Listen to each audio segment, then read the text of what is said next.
Boom. How's that for keeping time? Because I know some of you guys are sticklers for time, you know. Hey,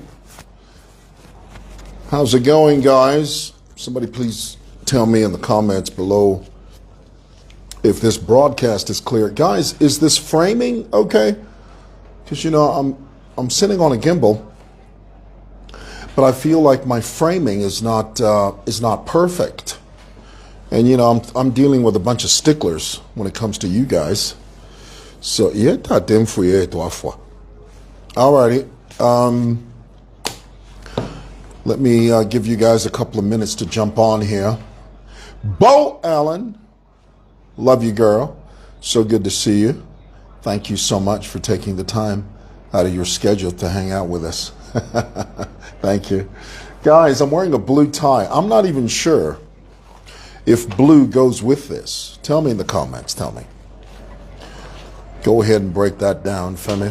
4 days before the Americans go to the polls, a few months ago when Kamala Harris first jumped on the bandwagon, I really thought that she had reinvigorated the Democratic base, and I thought that she had pumped some life into the Democratic Party, and she sort of looked like she was giving Donald Trump a run for his money.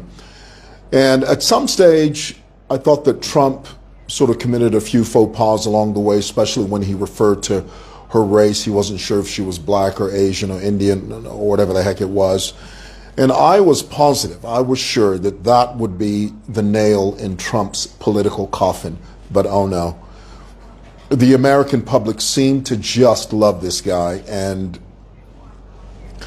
he's got a chance. I mean, Trump has got a real fighting chance. He could flip this thing. The only thing I don't like about his campaign is that he seems to think that if he does lose, he will challenge the results. And that's not ever good for American democracy. So, and he's on this thing, it's either he wins, or if he does lose, he challenges the results, which I think is a mess. But knowing Trump supporters, they might just push him through, and we might see a resurgence of a Trump administration. Now, for those of you Zambians who are equating Trump to Walungu, you're comparing apples and oranges. Donald Trump has only served one term of an American presidency. Constitutionally, he is eligible and he can stand for another term. And once he does that, he would have reached a maximum of 2 terms. As far as Walungu is concerned, he's already served 2 terms. He's already been elected twice, sworn in twice, served twice. So don't compare Trump to Walungu. They're 2 totally different people, 2 totally different constitutional circumstances. Do not compare the 2. But, you know, I find that, I will say this, though. I think that a Trump presidency is funkier than a Kamala Harris presidency. That is to say, a Trump presidency is more entertaining. Of course, the reason the reason they serve as president is not to entertain the public, but given who Trump is, that is front and center of his presidency. He is so entertaining. He's like the Energizer Bunny. He just keeps giving material, funny material. I mean, the other day, I like Kamala Harris. You know, I don't like what she stands for as a Democratic sort of candidate, you know, but I like Kamala. But you know, she's got that funny laugh, but you can't compare that to Trump's unbridled wit. I mean, I can't do a Trump impression, I can't. But one of the things that just kills me about Trump is how he's always over the top about everything. The other day, I walked into my room and I turned off the lights. It was the darkest dark I've ever seen in my life. I mean, I've seen dark, but the room was so dark and it was so pretty. It was so beautiful. And nobody knows dark like me, because when I turned the lights off, it was just so dark. The darkest I've ever seen. The darkest in the history of dark. That is my feeble attempt at doing a Trump impression. Move a little to your left. Okay. Here we go. All right. Are we good? All right. So a couple of things I want to talk to you about today. Please do me a favor. First of all, could you please tell me in the comments if I am loud and clear, if this broadcast is clear, if you can hear me clearly. Please tell me in the comments that I'm loud and clear. And once you do that, that, my brothers and sisters, is my cue to continue. They are not ready for a female president. If he wins, it shows he can only win against women. To a degree, I agree with that. I think America is not as ready for a female president, even though Kamala Harris has sort of broken through the ceiling. She's gone a bit farther or further than Hillary Clinton did, but still, I think against Trump, she sort of wanes a bit against Trump. But we'll see. It's 4 days to go. That's my opinion. It's not a prophecy, because, in Zambia, everything is a prophecy. No, you said that Trump would win. He lost, which means your prophecy was not true. Guys, there's something called common sense. There's an opinion. There's something called prediction. You as a human being can look at a situation and say, you know what, I think it's going to go this way. Not everything has to be steeped in spirituality. John Simon is spiritual. No, it's a prophecy. You said it was here, so you mwewa. It means that prophecy was not true. You make me sick when you talk like that. You sound nutto when you talk like that. Okay? Alrighty. Let's get, guys, by the way, I forgot. Well, the truth is I've lost my ring. Because I know somebody's going to notice that. This is Facebook, where everybody notices everything. Somebody, some schmuck, some smart aleck is going to jump on here and say, I noticed you don't have your ring on, Simon. What's up with that? Huh? Is there trouble in paradise? Go ahead, break it down for us, Simon. No, I've lost it. I've misplaced it. I do this thing. I must tell you this. After a meal, because, typically I use my hands to eat, I usually take my ring off because when I wash my hands, I don't like that the gunk goes in. If I keep my ring on, it simply means, I have to contend with the gunk. The gunk goes in between my fingers, between the finger and the ring, and I don't want to deal with that. So sometimes when I take my ring off, I place it somewhere I invariably forget. I shouldn't, but I do. That's just the truth, okay? So the reason I don't have a ring on is because I've forgotten it somewhere, number one. The reason I don't have a watch on is because my watch malfunctioned. Can you believe this? So I need to go in there and go buy a new watch. Anyway, let's get into it. Guys, there are a couple of things I want to talk to you about. First of all, I want to talk about Miles. Incidentally, if I didn't say it, please let me say it again. Please share this live. If you could, please do me the honor. This is what they tell you on these social media platforms. They say you need to share the live. So if you could go ahead and just press frappo and share the live with your friends, your colleagues, your loved ones, your kin, people that you think would be interested in this particular conversation. Go ahead, share, do me the thingy, and then we can move on.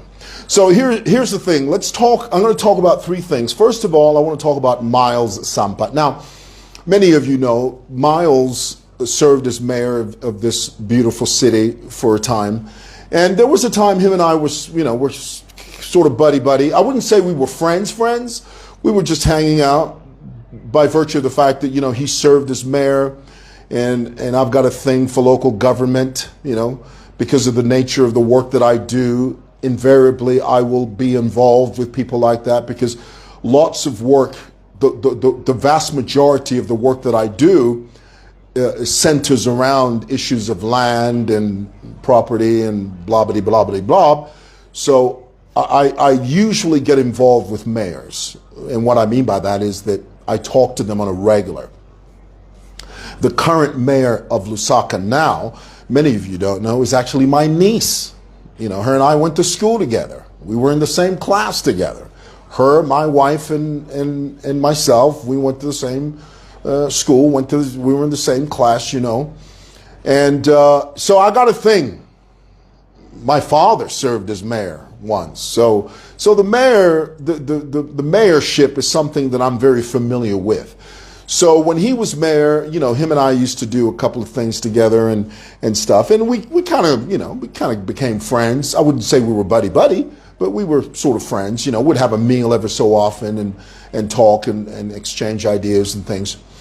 And the rift happened.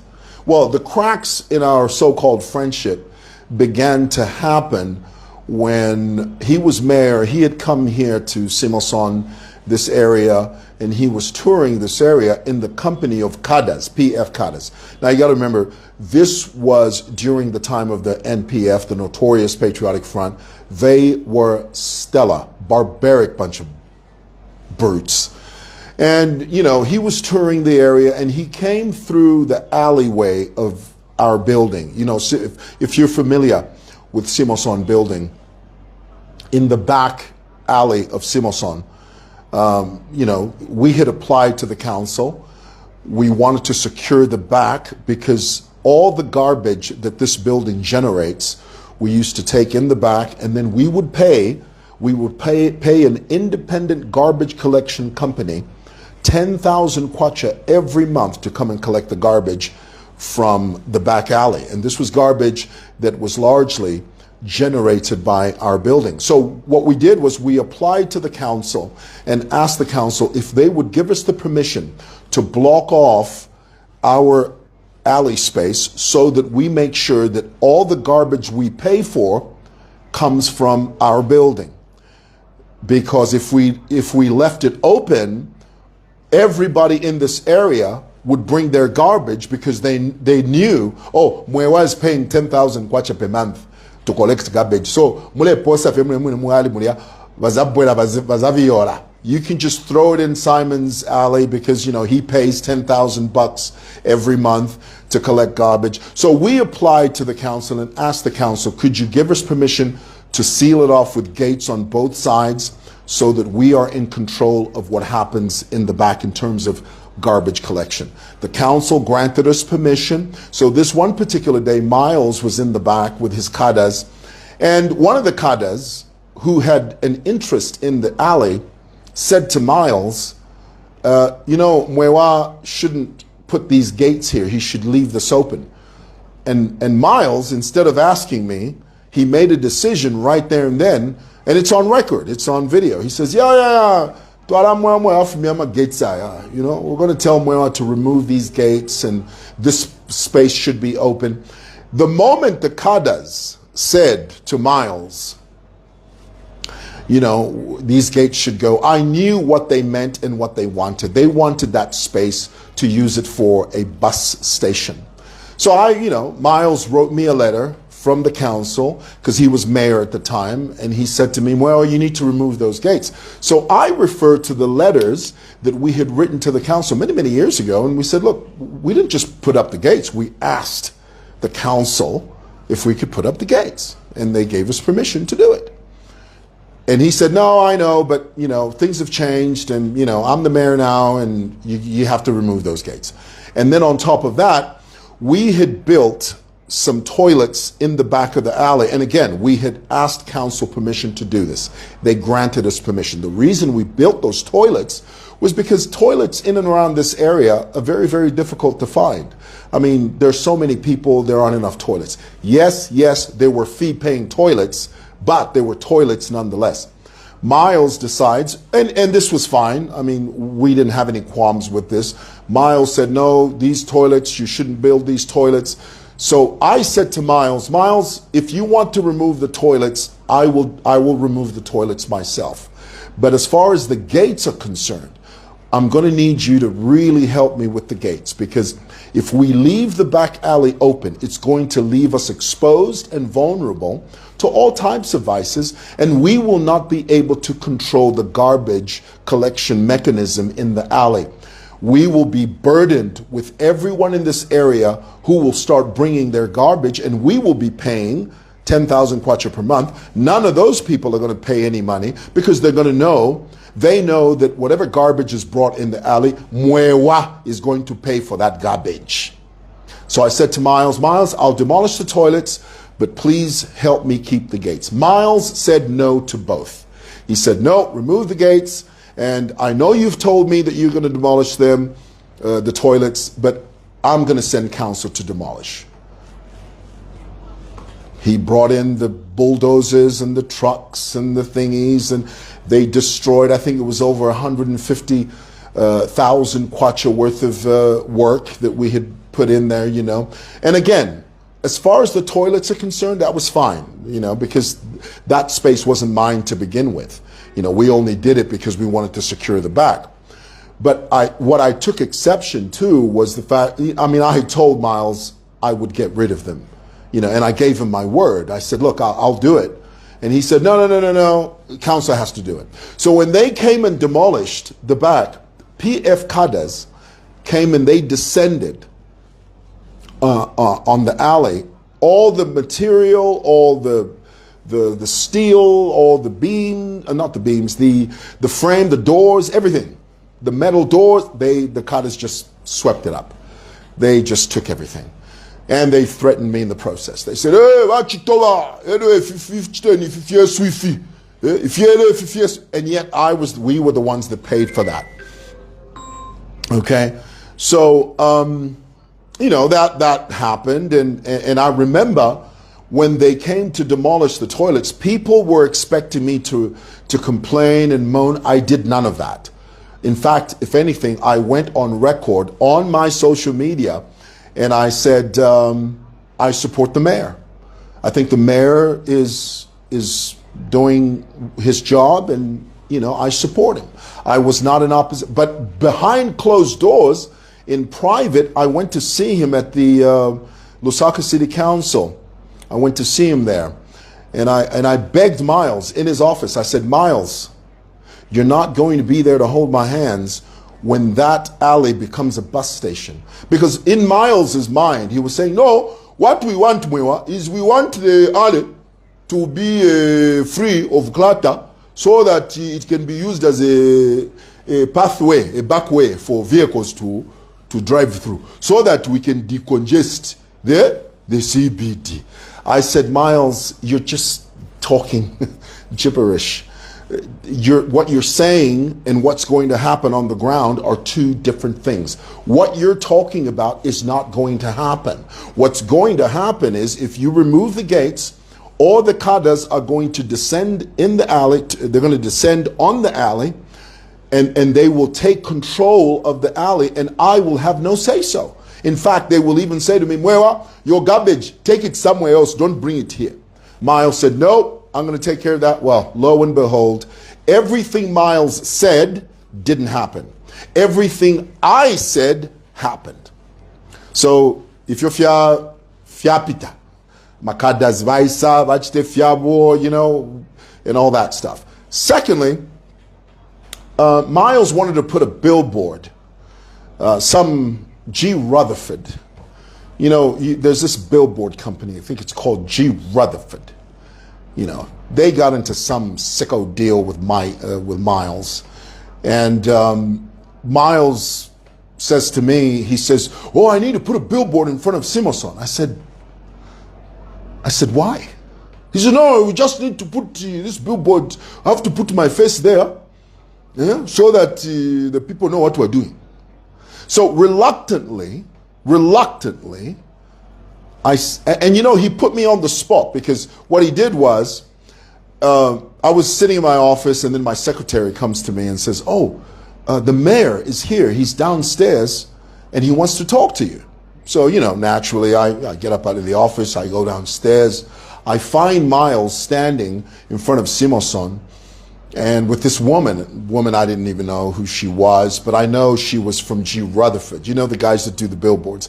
And incidentally, there are too many billboards in town by G. Rutherford. G. Rutherford puts billboards everywhere.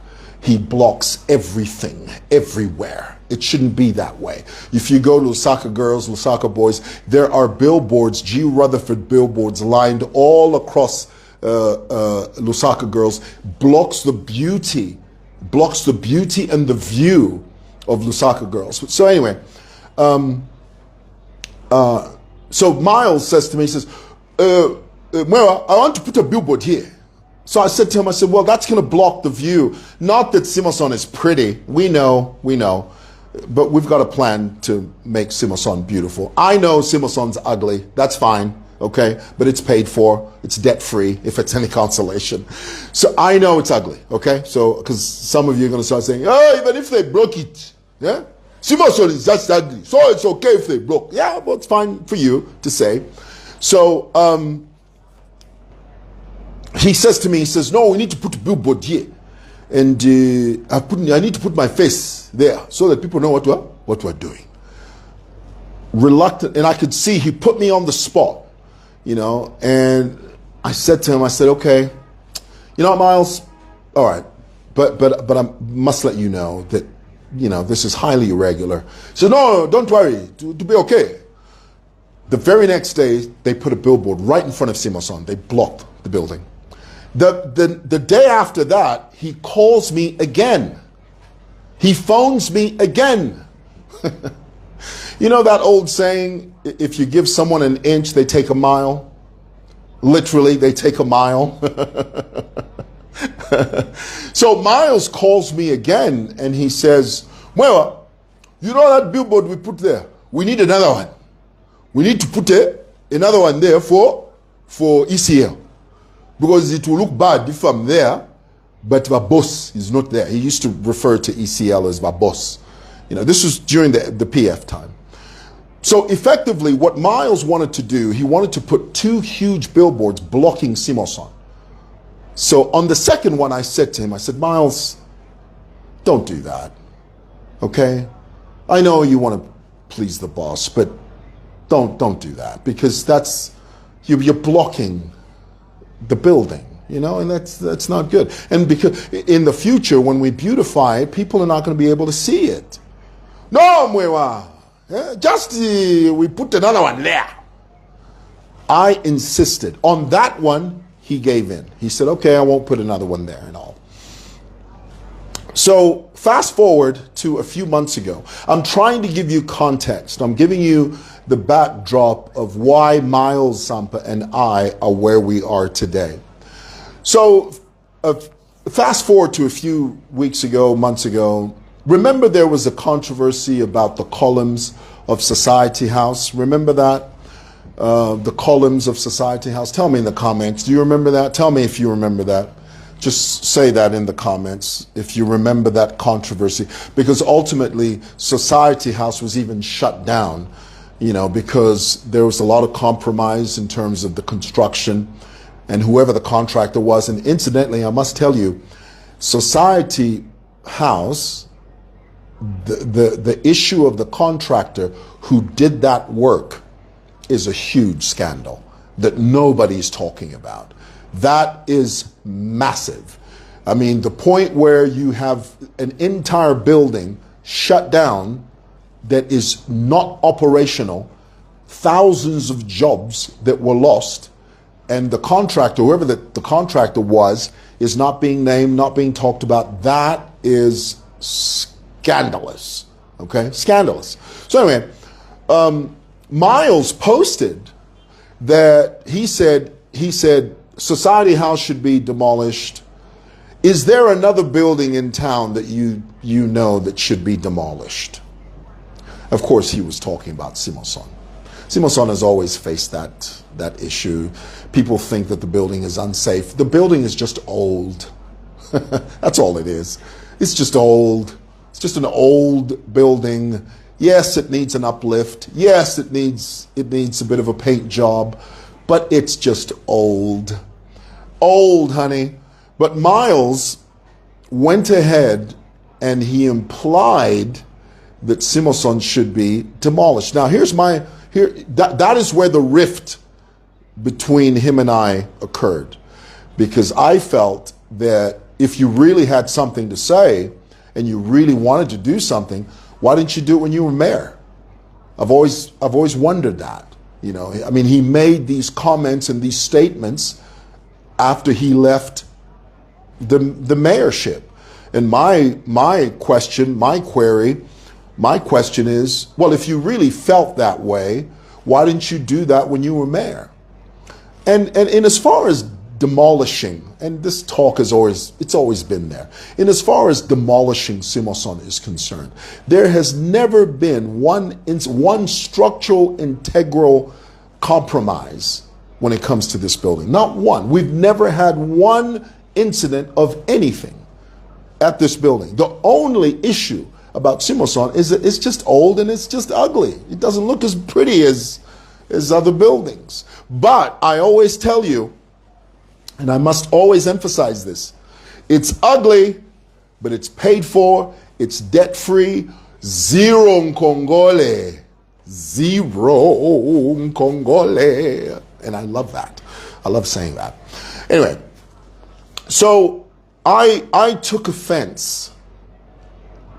I was very, not hurt, I was disappointed that Miles would make such a suggestion, especially given the fact that, you know, he was mayor and he never ever said anything like that, but he chose to say it after he left. So now here it is. Him and I, we don't really speak. I mean, not that we were enemies, because like I said, we were not friends. We were just sort of, you know, ever so often would bump into each other. I mean, I would never go over to his house uninvited, you know, or just hang out. It was always for a purpose. There was always a reason. He's never been to my house. I've never said to Miles, hey, Miles, come over to the house. He's been to my office many, many times. So basically, that's where the rift occurred. And once that happened, you know, I really decided that there was nothing here. I mean, it's just all fluff, you know. And then now he has decided to sue me for defamation. Now, here's the thing. First of all, and then Miles says, he says, I have served, he gave me 6 or 7 days to apologize, which I will not do that, okay? I'm not doing that, and you'll hear the reasons in court. I'm not apologizing to him. Are you kidding? What am I, Alice in Wonderland? I'm not doing that, okay? So he says to me, he says, you got 6 days. If you don't apologize in 6 days, we're going to sue. I said, go ahead, do that. So now this is what I find funny, is that he goes on his social media and then he shows the court summons or whatever it is, but he doesn't serve it to me. I mean, my office is here.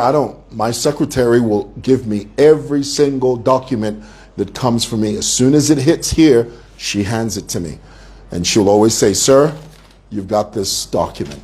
Well, I first saw whatever that court document is on his page, but I haven't seen it here in my office. I mean, I find it curious that Miles is so, I don't know what to say. I think he's so self-absorbed that he would rather first show his audience a court document than serve it to me first. Okay, so and then he says he's going to sue for 100 million kwacha. First of all, let's be clear. I don't have 100 million kwacha stuffed down my pants right now, sorry to say. Okay, I don't have it in cash. Second of all, Miles doesn't have 100 million kwacha stuffed down his pants right now, sorry to say. So it is outlandish. It's a bit disingenuous. It's very ambitious. Extremely ambitious for Miles to suggest, yeah, well, if you don't apologize, I'm gonna take you for all you're worth, and you're gonna have to pay 100 million. Miles, you need to pull your head out of the clouds, live in the real world, and face reality. Nobody's gonna give you 100 million bucks. Okay, let's just be clear. All right, if you don't have 100 million, where the hell am I going to get it from? So anyway, here's the thing. If indeed we do go to court, we're gonna ride that horse once we get to that stable. Okay, let's just go ahead and say it that way. If indeed, let me say that again because I think that's important. If indeed we do go to court, we're gonna ride that horse when we get to that stable.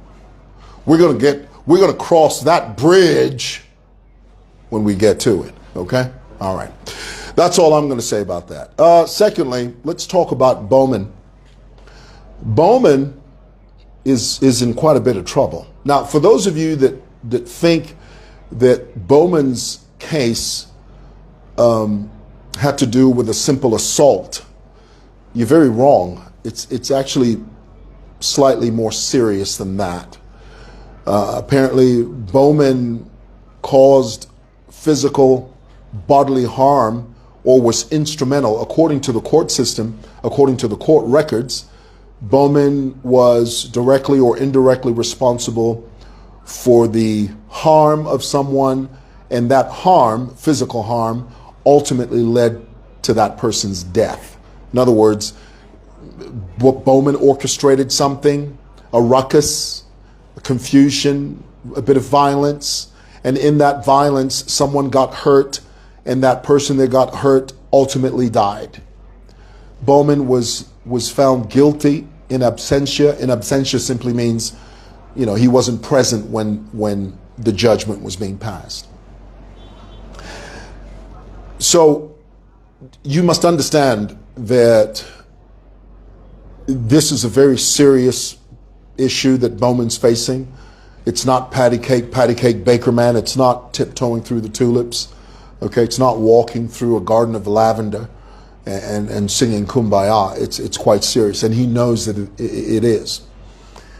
And because of that, I don't know what the sentence is going to be, but I would imagine it's not going to be a slap on the wrist.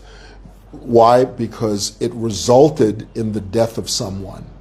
Now, I just want to make reference to this Nigerian con man that refers to himself as seer something. He's really seer 0.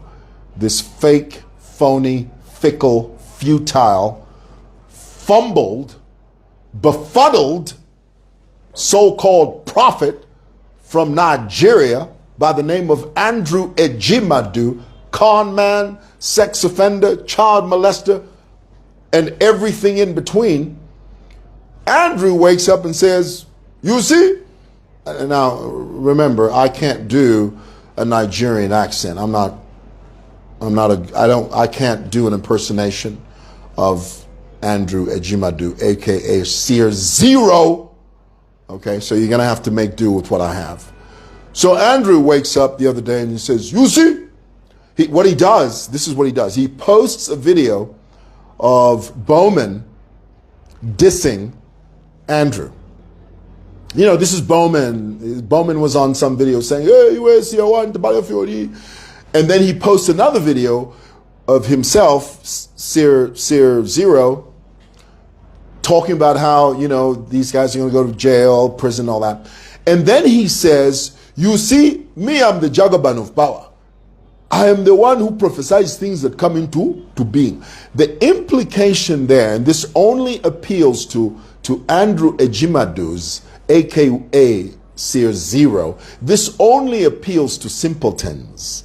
This only appeals to his blind Dwanzi followers. This only appeals to those chaps who believe everything hook, line, and sinker that this false Nigerian prophet says to them. Andrew says, "You see, I told you, I prophesied that Bowman will go to jail. Because mwali poarara, mwali politics, china bajaga bani barilanda, ataka ya kujere, tapa bamu chitaka kicks, bamu kako. So china uyu Bowman uyu chapala kwa prophecy yari chitashani yari it came true." Nonsense, man. Listen to me. Everything that is happening to Bowman is a direct result of the choices that he made. And that applies to all of us. It's got nothing to do with prophecy. Brainwashed. Don't be foolish. Prophecy. Prophecy.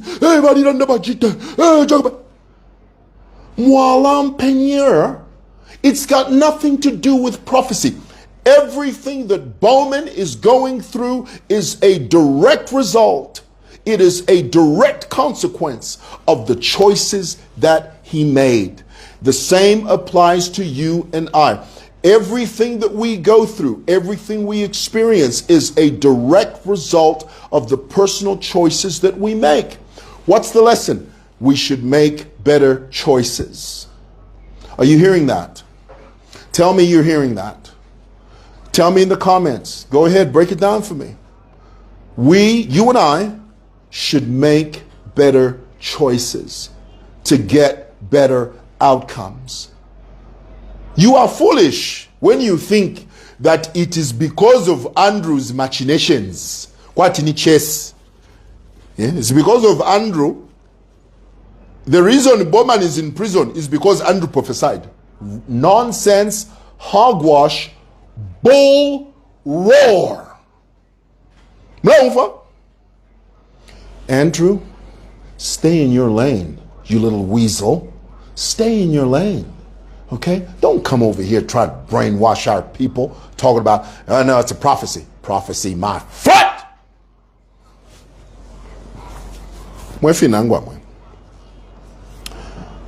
So, that's what I wanted to share with you. Okay?